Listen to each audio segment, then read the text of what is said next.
Hey everyone, you're listening to Engaging Walk. My name is Drake, and today we're going to be covering the seventh and final principle of the Gottman 7 principles of making marriage work. And this one is create shared meaning. Now, this one includes 4 pillars of meaning. And ultimately, this is like a culmination of all of the 6 principles coming together. And all of those 6 principles coming together in the marriage form a culture. And that is essentially what Gottman is talking about in this episode, where he's saying that when you create a shared meaning, that just like if you go to work, right, and you've been working at a place for many, many years, and there's a lot of inside jokes, there's a lot of banter, there's a lot of like things on the walls that mean things only to those people, or pictures or memes and things like that. That is essentially what Gottman is talking about, is putting that thought and that energy and that intention into our marriage so that things on the walls aren't just decorations. They're events or things that we've done together. You know, and I really give credit to my wife because she is really great at this. She's really great at making our home a representation of our relationship and a representation of like the accomplishments and the milestones and all the amazing things that we've done together as constant reminders. And it's not just photos. It would be things like, you know, our We Believe corner, where we write the things that we believe and our goals. And then we have areas in our home where each month we celebrate the different milestones and different achievements that we've accomplished together, and of course photos and things like that. But it goes much deeper than that. And I think, you know, as your relationship goes on and you celebrate more and more things, that having those things in your home, celebrating those aspects of your family culture, and being intentional about developing your family culture is going to be really important in celebrating this 7th principle that Gottman's talking about here.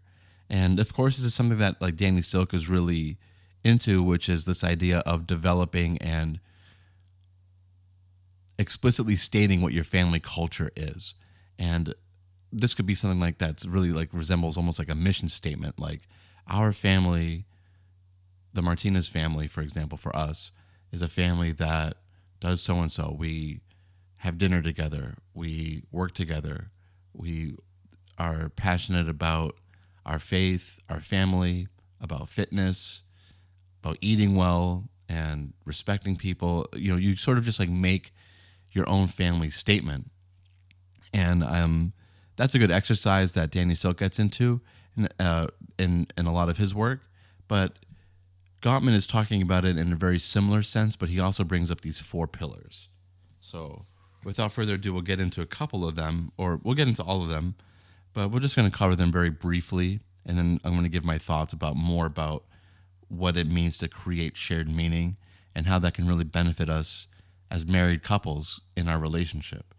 So thank you guys for listening so far. If you haven't liked or subscribed to our podcast, shared it with folks, that would be really great. I really appreciate it because we're happy to see that there's lots of different people listening from all around the world, and we hope that this content will bring some stability and some meaning and new things to your marriage and to your family that you otherwise wouldn't have been, made aware of. And I know that for us, being intentional about our marriage, like this podcast and like this book, is essentially like our our family culture, that we are very intentional about going about new ways and celebrating our marriage and celebrating the different things that, you know, make us who we are as a couple, and talking about it, celebrating it, but then also being really intentional about how we do that is has a lot to do with who we are as a couple. And so I want to share this first principle, and I'm talking a little bit more softly because I have our brand new daughter. Well, you know, she's a newborn, I got her in my arms here. So this episode and going forward, and all, that will explain like why we've had a little bit of a break, because we had an addition to our family. We're really excited about that, and I'm excited to be back, doing episodes for the podcast now that we've got our bearings about us, and we can divide up our time a little bit better now that we've gotten the hang of so far of new parenthood. But anyways, so we have the 4 pillars of shared meaning, and pillar 1 for John Gottman is rituals of connection.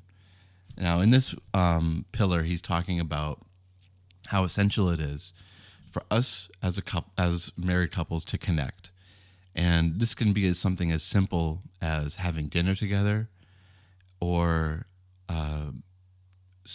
if you can't do that every night, then spending weekends together. Date nights isn't really like fall into this category, because this is more like rituals, things that you do habitually, things that you do consistently. And I know for us, like, we have actually lots of rituals that I'm really thankful for. That not only do we have dinner together, but we also have like our dinner prayer, and we also have our, and on some weeks and on some days we're better about this than others, but we do still have these rituals of Bible study, Bible readings, and then also we have going to church on Sunday. And then all these things like really do well to feed into this idea of having family rituals, having things that we as a family can fall back on, and that we can expect and always expect within our family. And I think that these can also, expand towards like, family vacations, like every summer, if you and your family decide to go on a vacation. It doesn't always have to be at the same spot, but having that those shared memories together will be really precious. And I know for us, like, we had our amazing Yosemite and Sequoia trip that we documented for the podcast and and shared with everybody. But having that road trip and going on trips together, going out on weekends, going to the grocery store, and getting things together, having our routines, all of that builds together to have our shared connection. And then also, this can also be like very simple moments, loving moments of like, we've discussed in the podcast before that like sometimes when I come home from work, we take 5 minutes out of the day just to, have my wife like sit on my lap, and we just cuddle each other, and embrace the fact that like I'm home and that we're together, and finding those shared meanings and those of those moments of connection are going to be really, really important as in your relationship. They have been in ours, and if you don't have many of them, I would encourage you guys to have more. And you can always have more. Like there's always room to bring that togetherness and sense of connection together. Yeah. So, of course, he talks about the effectiveness of having dinner together, the effectiveness of having those family vacations, what you do as a ritual for things like Christmas Eve, Easter, things like that. But then also Gottman gives a really great point that these don't necessarily have to be things that you did in your childhood with your family, or for your wife or for your husband, but they can be things that you develop together. And I think that they should be things that you develop together. Of course, it's always great to honor the things that we've done in our families, but when we become one in marriage, then we essentially leave our old, our childhood families behind. And, not totally, but our new focus is the family that we establish with our wife and our husband. So developing new rituals and developing new moments of connection are going to be really important for the sense of family that we have together. And then so pillar 2, he talks about the support for each other's roles. Now, we've talked about this like quite at length in some of the previous principles, and Gottman gets really into this. especially when we're talking about like conflict resolution. But supporting each other's roles in the family is, I mean, it's very important. And of course, roles are going to shift and move around depending on like who's doing what. And I think so many different things can illustrate like how important each other's roles are in the family. Like, for example, if one of you gets sick and that person, let's say you have, your husband and wife, you have 3 children or 1 child, however many children or no children, now who's taking care of the pet, the family pet? Who's taking care of, like the family finance, the dinner, doing the dishes, the laundry, all those little things. All those things come together and you're like, okay, well, my wife used to do all these things. Now I have to do them all together. Or my husband used to do them. Now I'm doing them all by myself. And at that moment you realize like, okay, yeah, this is how much my husband does. This is how much my wife does. But it shouldn't take just having that moment of like this person being ill or them not being able to fulfill those roles and the duties that they have in the home in order for us to have a sense of support that, again, like if for those of you who have like, we've all been in different workplaces where like people work together. They don't have to be told what to do. They're just like actively seeking out what needs to be done and doing it versus a place where like you constantly have to ask people to do things. It's like pulling teeth.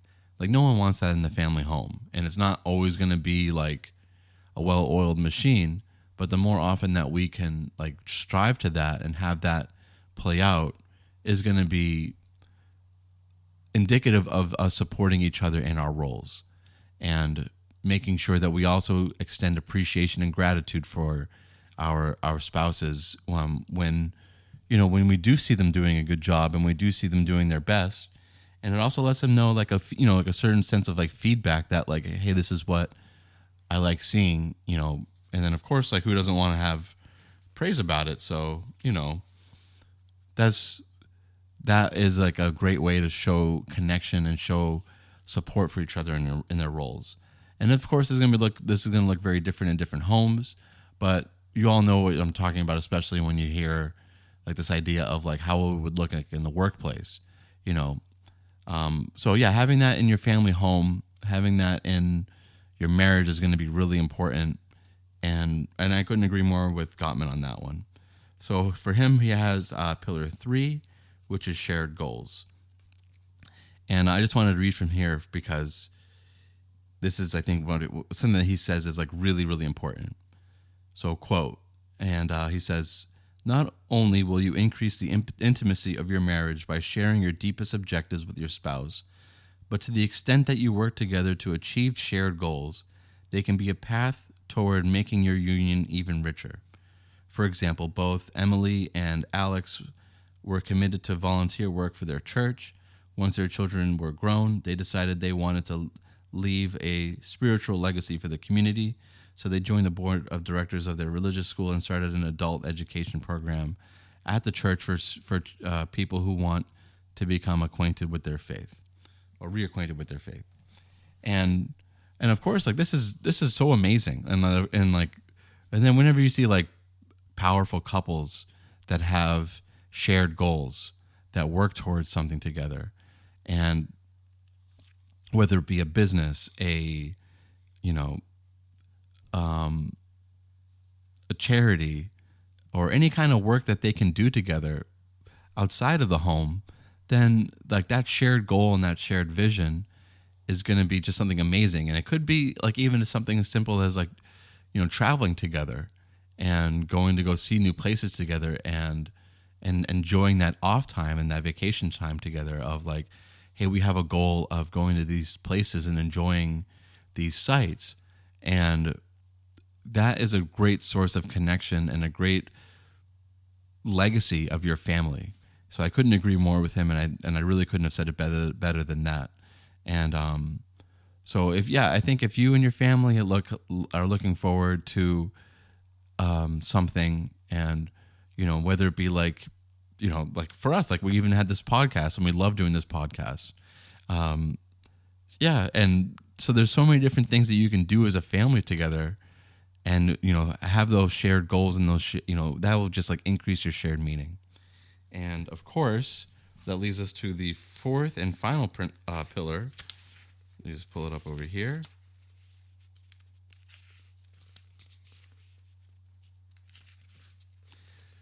Which is values. And we talk about this a lot in an engaging walk, which is that your family values, the things that you value together as a family, they last throughout your marriage. And the better that you can determine and figure out, like in the dating stage, if your values align with your partner, or your prospective partner, the more heartache it's going to save you from having to like realign or renegotiate values in marriage. And that was something that like we learned really well when we were doing our Define the Relationship via Danny Silk in his course. But when we were doing our marriage retreat, from our Credo special, I think it's episode 3, that we realized that there was a lot of couples who got married and didn't have a lot of shared values. They didn't have the same idea of like what family meant, or faith, or shared values about finance, shared values about fitness and lifestyle. So, and again, you're never going to find someone that perfectly matches everything, but the best that you can do to ensure that